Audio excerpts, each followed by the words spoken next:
Alright, let's look at an example of how we can describe the characteristics of two toys and see how they are similar. So the two toys I'm going to pick are a stuffed toy or a stuffed animal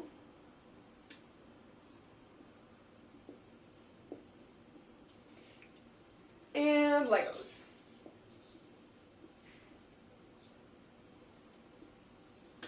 So I want to think of some characteristics of a stuffed animal. Can you guys help me think of some ways that we can describe a stuffed animal? Well, first you have to think of one, right? So imagine a stuffed animal, and how do you describe it?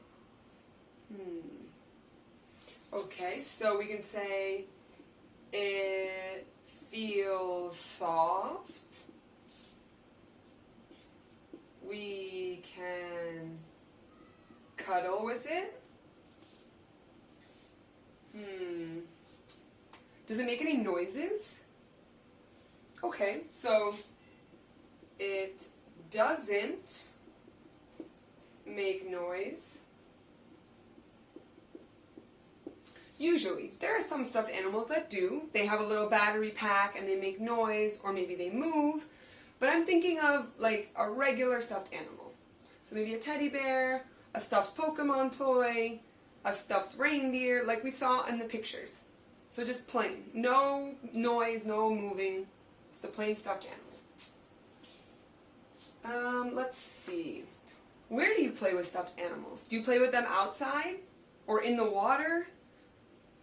No, usually you don't take them outside. Even though I know a lot of you guys want to. When you bring them to school or at summer camp, you were like, Miss Gia, please, can we take them outside? But since they're like soft, they can get dirty really easily, right? So we don't want to take them outside. So stuffed animals, they are better to play inside.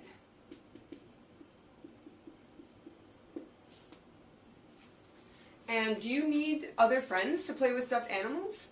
Or is it something you can do on your own? Okay, you can do both, right? You can play with stuffed animals with friends, or you can play by yourself in your room or in your house.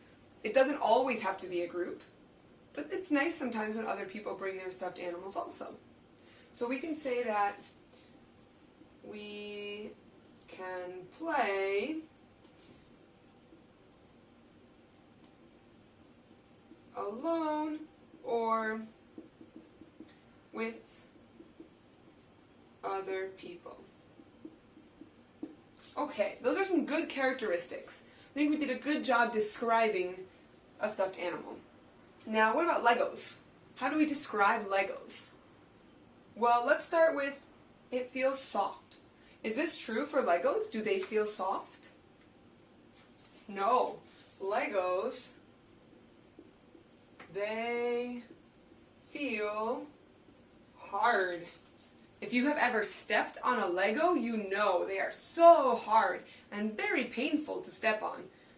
Yeah, so they feel hard. Do we cuddle with our Legos? Not really. No, that wouldn't be very comfortable. Do they make noise if you make a Lego building? Not really, right? So we can say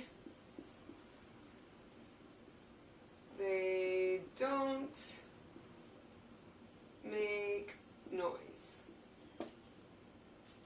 Alright, what's something else we can say about Legos? What's another characteristic? How many pieces are there? Is it just one piece? Is that it? We just play with one Lego? No, there are many pieces. There are many pieces. Okay.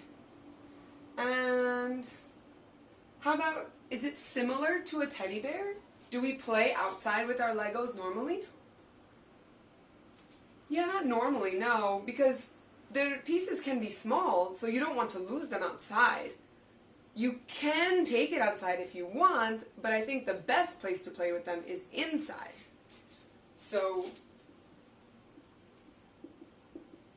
better to play inside. And how many people do you need to play Legos? Is it like a group activity? Yeah, it could be. It definitely could be. I know that you guys have built some really cool things, especially in summer camp. I saw a lot of teamwork and collaboration and really nice job sharing and making nice buildings. But let's say we're home alone right now. Can you play with Legos alone too? Yeah, that's why I love Legos, because you can play with it with people, you can play alone, you can make really cool inventions, or spaceships, or cars, or animals. So, I'm going to write that. We can play alone or with other people. So we've done a pretty good job of getting the key or the big characteristics for stuffed animals and Legos.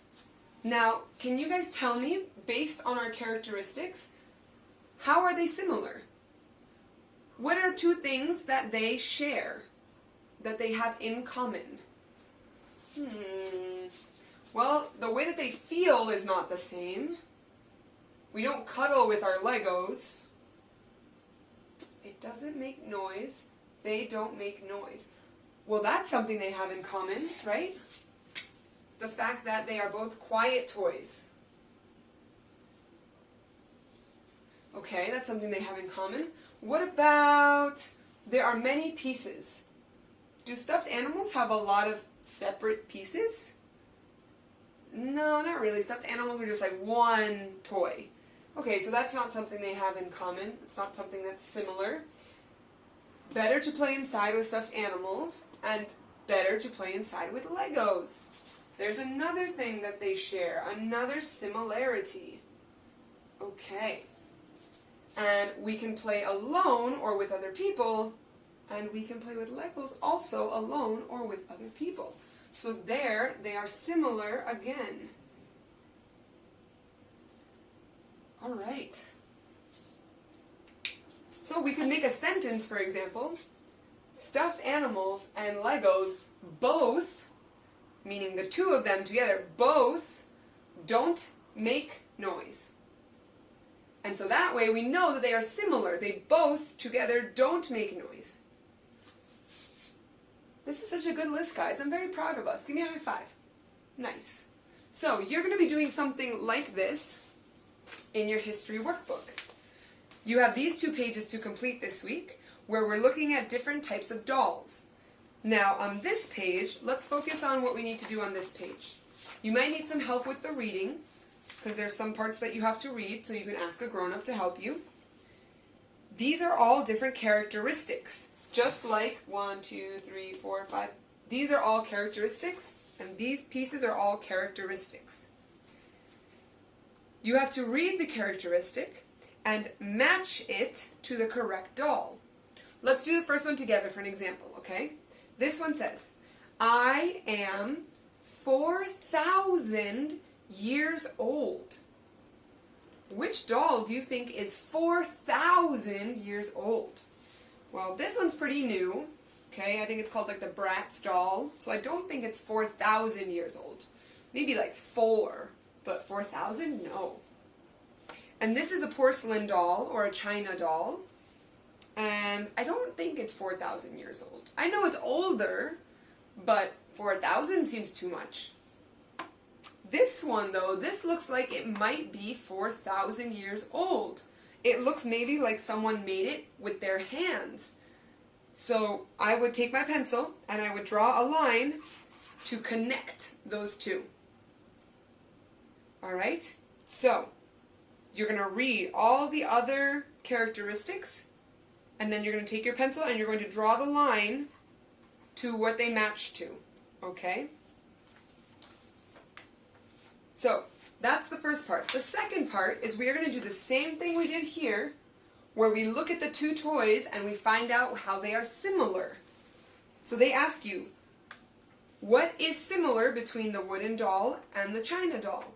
What is similar between the wooden doll and the plastic doll? And what is similar between the china doll and the plastic doll? So you can use this page to help you find what is similar. Or you can invent something, you know? You can talk about other characteristics that were not on this page. You can be creative. That's okay. So if you guys have any questions, please let me know. That is all for your history for this week. I am really excited to see you guys in our Zoom class on Tuesday, and I'm sure Miss Krista is really excited to see her class as well. So, year 2, stay safe, stay healthy, stay in touch, and I'll see you soon. Bye!